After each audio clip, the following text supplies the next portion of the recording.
ഗഡീസ്, ഏത് സദ്യ കഴിച്ചാലും ആ സദ്യ ഒരു പുഞ്ചിരിയോടെ ഓർക്കണമെങ്കിൽ അവിടെ നല്ലൊരു പായസം ഉണ്ടായിരിക്കണം. അപ്പോൾ നമ്മുടെ സദ്യക്ക് നല്ലൊരു പ്രഥമൻ തന്നെ ഉണ്ടാക്കാം, നല്ല അടിപൊളി പരിപ്പ് പ്രഥമൻ. സോ വെൽക്കം ടു നമ്മുടെ സ്വന്തം binge adventures and this is Babi. Let's start cooking. പരിപ്പ് പ്രഥമൻ ഉണ്ടാക്കാൻ വേണ്ടി നമുക്ക് ആവശ്യമുള്ളത് ചെറുപയർ പരിപ്പ്, മുന്തിരി, കാഷ്യൂനട്ട്, തേങ്ങ, നെയ്യ്, ശർക്കര, ചുക്ക്, ഏലക്കായ, കുറച്ച് ജീരകം. ആദ്യം നമുക്ക് ഒരു അടി കട്ടിയുള്ള പാത്രത്തിലോട്ട് 1/2 കിലോ ചെറുപയർ പരിപ്പ് ഒന്ന് വറുത്തെടുക്കാം. ചെറിയ തീയിൽ വേണം വറുത്തെടുക്കാൻ. പരിപ്പ് ഒരേ വറവിൽ വരാൻ വേണ്ടി നമ്മളിത് എപ്പോഴും ഇളക്കിക്കൊണ്ട് ഇരിക്കണം. ഇതുപോലെ ഇങ്ങനെ ചില പരിപ്പുകൾ ഗോൾഡൻ ബ്രൗൺ നിറമാകുമ്പോൾ നമുക്ക് വറവ് നിർത്തുക. ഇതിനി നമുക്ക് ഒരു ബൗളിലോട്ട് കഴുകാൻ വേണ്ടി എടുക്കാം. നമുക്ക് വറുത്ത പരിപ്പ് നന്നായി കഴുകിയെടുക്കാം. നമ്മുടെ പരിപ്പ് കഴുകിയതൊന്ന് വാല വെച്ചെടുക്കാം. ഉരുളിയിലോട്ട് 1.5 ലിറ്റർ വെള്ളം ഒഴിച്ച് നമുക്ക് പരിപ്പ് വേവിച്ചെടുക്കാം. വെള്ളം ചൂടായി ആവി വരുമ്പോൾ നമുക്ക് പരിപ്പിട്ട് കൊടുക്കാം.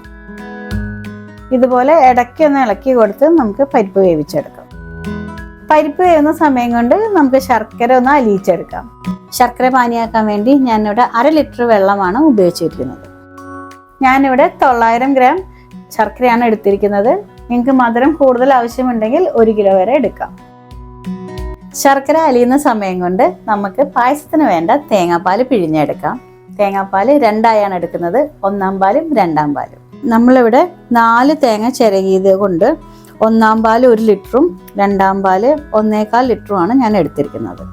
ഇനി നമുക്ക് ഒരു മിക്സിയിലോട്ട് ചുക്കും ഏലക്കായും ഇട്ട് പൊടിച്ച് മാറ്റി വയ്ക്കാം. പരിപ്പ് പകുതി വേവാകുമ്പോൾ നമുക്ക് കുറച്ച് ജീരകം ഇട്ട് കൊടുക്കാം. ഒരു 1/4 സ്പൂൺ ജീരകമാണ് ഞാൻ ഇടുന്നത്. നമ്മുടെ ശർക്കര പാനി റെഡി ആയിട്ടുണ്ട്.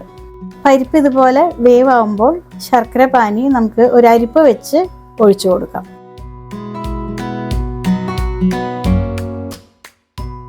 നമുക്കിനി ഇത് നന്നായി ഇളക്കി വറ്റിച്ചെടുക്കണം.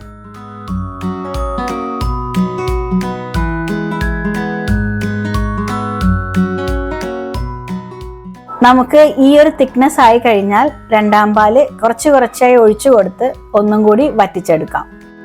നമ്മൾ പാലൊഴിക്കുമ്പോൾ എപ്പോഴും ഇളക്കിക്കൊണ്ട് തന്നെ ഇരിക്കണം. ചെറിയ തീയിലിട്ട് വേണം 2-ാം പാല് ഒഴിച്ചു കൊടുക്കാൻ. ഈ ഒരു പാകമാകുമ്പോൾ നമ്മൾ നേരത്തെ പൊടിച്ചു വെച്ച ചുക്കും ഏലക്കായും ഇട്ട് മിക്സ് ചെയ്ത് കൊടുക്കാം.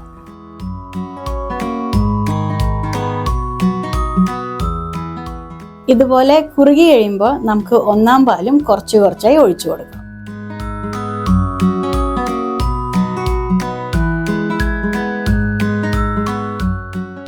പായസം ചൂടാവുന്ന സമയം കൊണ്ട് നമുക്ക് നെയ്യിൽ കാഷ്യൂ, കിസ്മിസും പൊടി ആയി അരിഞ്ഞ തേങ്ങയും വറുത്തെടുക്കാം.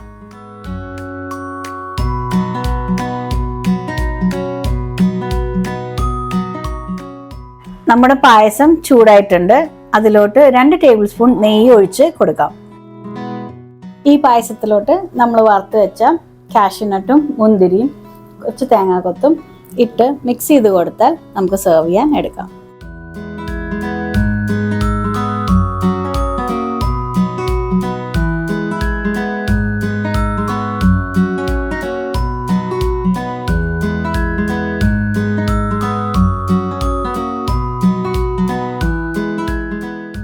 നമ്മുടെ പരിപ്പ് പ്രഥമൻ റെഡി.